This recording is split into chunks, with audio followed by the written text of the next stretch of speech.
All right, in this video, we're going to look at clarity, which is this option here in the Essential Sounds panel. And in my opinion, the easiest way to make average audio a lot better. Rather than just raising the volume of it or lowering it down, we can adjust different parts of the volume, which is really interesting. And I want to show you that clarity actually is this effect called dynamics processing. And we'll dig into this a tiny bit. All right, let's jump in and make ourselves more clarity or more dynamic. Dad jokes. All right, let's get into it. All right, first thing is let's grab sound 01 hyphen mono. Let's make a sequence from that.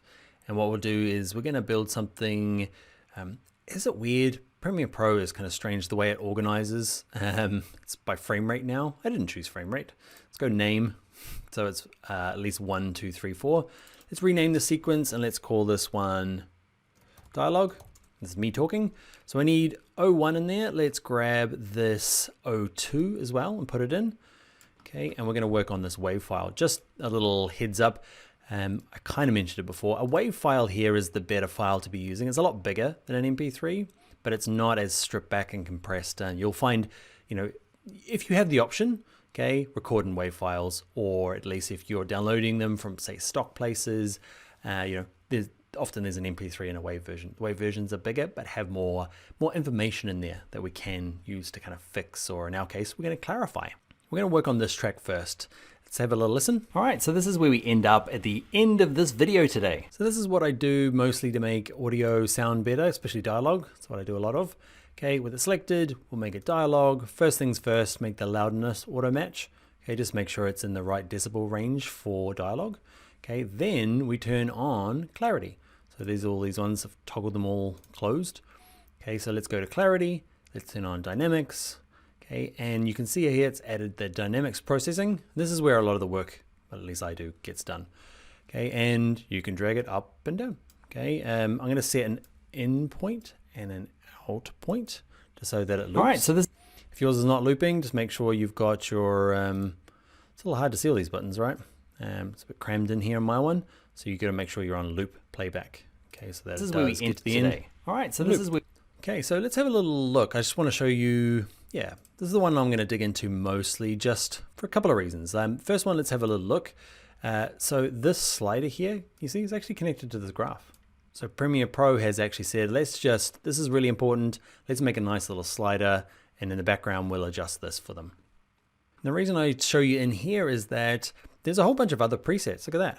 So you can apply the dynamics processing effect straight from the effects panel and drag it on, and then go through and pick one of these ones. They've got some amazing names. There is maximum pumping. There's rap resonance, smooth vocal. We're gonna leave ours on the default, okay? Because somebody has gone through and decided that this is what works for voice. And I know it does because it's the graph that I like to draw. So I'm gonna hit reset and just kind of show you, I guess, just a little recap of this one because I do like it so much and use it so much. Basically down the bottom here is how loud something is in your clip. Okay, up here at 0, it's maximum loud, as loud as it can get before it clips. And all the way in here are all the different volume levels. Okay, -10, -20. Okay, and my voice that you're hearing right now occupy mainly this middle part.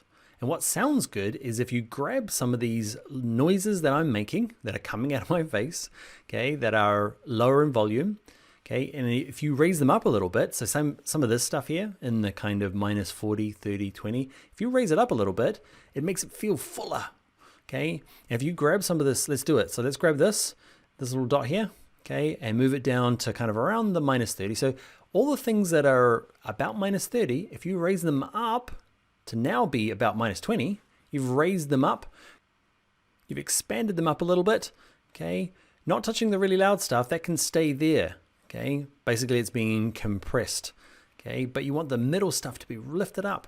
And the stuff in the background, the noise that's, I don't know, really low in my voice, and mainly it's kind of background junk, okay, that the microphone's picked up. So all of this really quiet stuff, I want it to be even quieter. -70, if you're at -70, you're going to be even lower. You're going to be now down at -85. And you'll find something, do you recognize this curve? Happens a lot, right?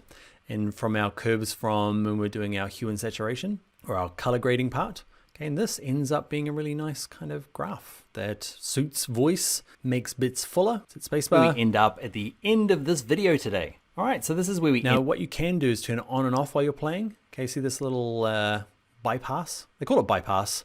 It's on and off. Okay. End up at the end of this video 4. today. All right, so this is where we end up at the end of this video today. All right, so this is where we end up at the end of this video. The difference here, you know, from what we've done before in like the essentials courses, we just raised everything up, right? We said, okay, make everything a bit louder. So the bad stuff got louder as well as the good stuff.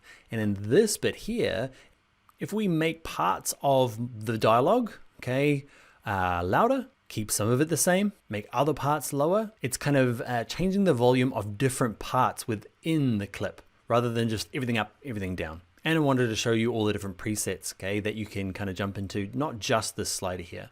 And it's also really interesting when you kind of see that these sliders are doing something on the back end. It's a little bit more complex than my slider, but hey, I think it sounds good how I had it today. All right, so this is where we end up at. Let's look at making terrible audio good. You can never make it great, but you can make it good.